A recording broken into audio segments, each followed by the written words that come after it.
আমরা এখানেও প্রায় 6 জন মানুষ আছে, তো 6 জন 6 খানের।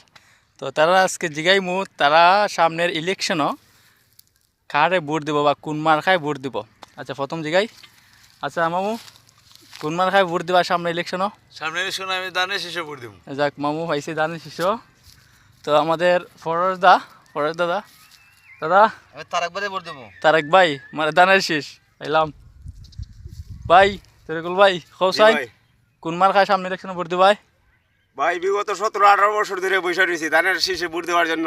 আচ্ছা আচ্ছা নির্বাচন আসলে মনটা খুললে উদার হয়ে গিয়ে ভোটটা দিমু ধানের আচ্ছা শীষে। পাইলাম তরিকুল ভাইয়ের কথা। তো ভাই খোসাইন আচ্ছা খো ভাই সামনে ইলেকশনে কোন মার্কায় ভোট দিবাই? খো তুমি কও না শুনি কইলাও তোমার যেটা ভালো লাগে দেখো ভাই কইলাও খো মা যেটা ভালো লাগে দেখো তোমার যেটা মনে যেটা ভোট দিবা এটা কও সমস্যা নাই খো। আর যাক ধানের শীষে ভোট দিব। তো আমরা বিকাশ দা কও ধানের শীষ।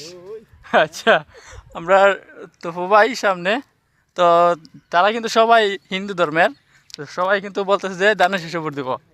তো ভাই কে দিবা ভাই ভোট সামনে ইলেকশনও? ধানের শীষ সবাই ধানের শীষ সবাই কিন্তু হিন্দু। তো তাদের সবার জন্য শুভকামনা রইল। আসসালামু আলাইকুম।